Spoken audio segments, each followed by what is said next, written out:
Op haar troudag wil 'n bruid mooi lyk. Op haar heel mooiste, want dis 'n spesiale dag en daarom is daar 'n trourok en hare en gesig word die pragtigste gemaak wat sy kan wees, want sy wil op daai dag soos 'n koningin voel en lyk, en die bruidegom moet daarom ook so relatief ordentlik lyk. Hoekom?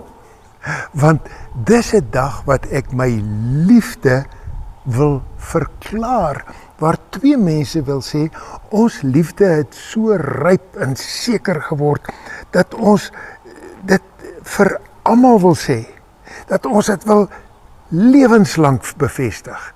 Ons is nie meer ou en meisie en nie, ons wil nou man en vrou wees, want ons liefde is ryp, ons kies vir mekaar lewenslang en daarom hou mense fees. Daarom maak jy jouself so mooi as moontlik en jy nooi die mense uit om die fees te kom geniet. En daarom is dit my so wonderlik mooi dat in Openbaring 19 'n huwelik en 'n bruid vergelyk word met die verhouding tussen Christus en ek, Christus en sy kerk. Want daar in Openbaring 19 staan daar dat die bruid het haar gereed gemaak vir die huwelik en dat is dit vir my so mooi, daar staan daar, sy's pragtig aangetrek.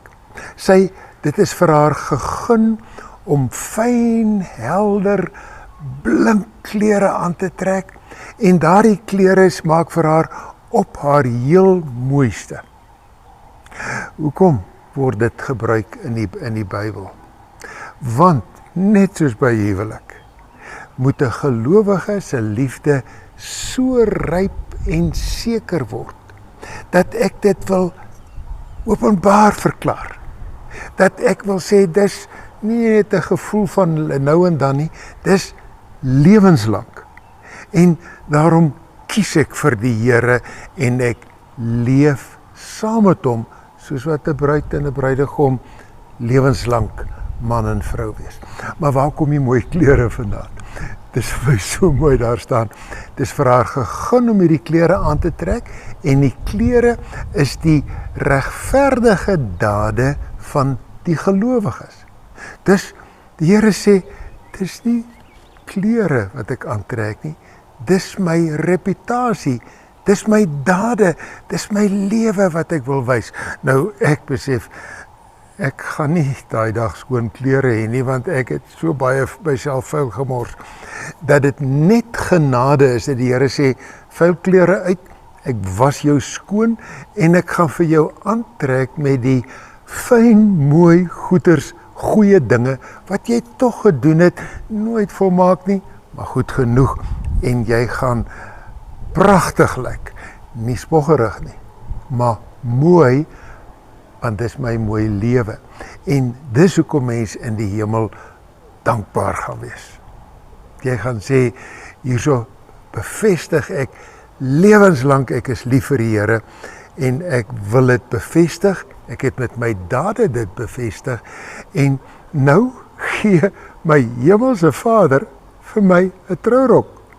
My trouklere word geskenk deur my hemelse Vader, want hy vat die vuil dade weg en hy laat net die mooi dade aan my lyf vassit. Hierdie tyd van die jaar gebeur daar nogal 'n ander soort fees en dit is belydenisaflegging. In baie kerke is daar dan 'n groep kinders wat sê ons is klaar met ons katekisasie en nou doen hulle iets baie dieselfde as met 'n troue.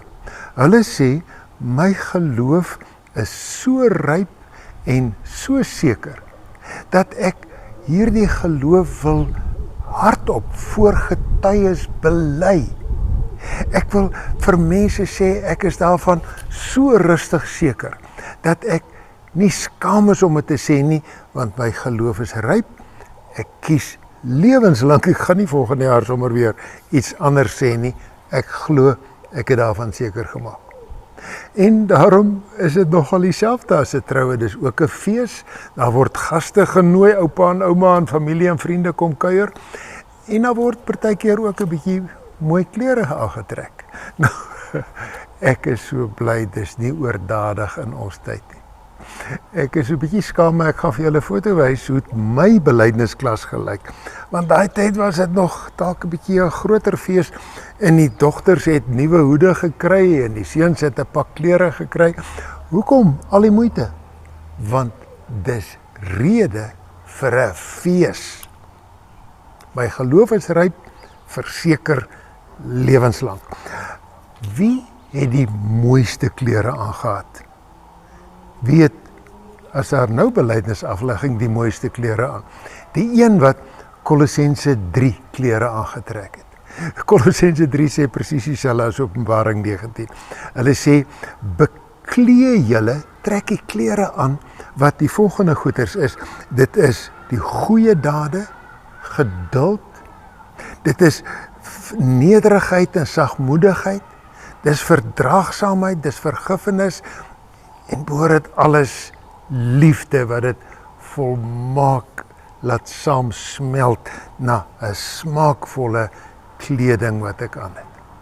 Dis die mooiste kind en die mooiste pa en ma wat saam met hulle kom, is die een wat 'n mooi lewe het.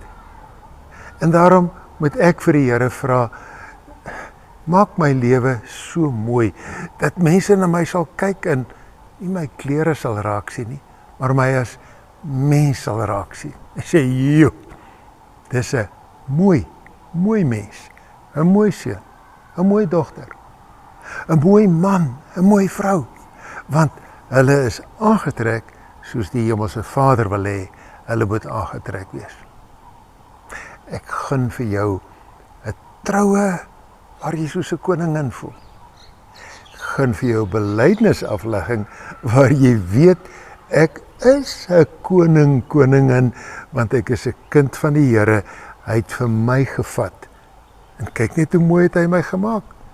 Hy het vir my fyn, regverdige dade laat uitleef wat vir my 'n mooi mens gemaak het. Kom ons bid vir al hierdie jong mense wat hulle geloof bely. Hemelse Vader, ons is dankbaar dat geloof in kinders se harte groei en so ryp en rustig en seker word dat hulle dit hardop wil en kan sê. Seën hulle dat hulle lewenslank u naby aan hulle sal belewe en naby u sal lewe.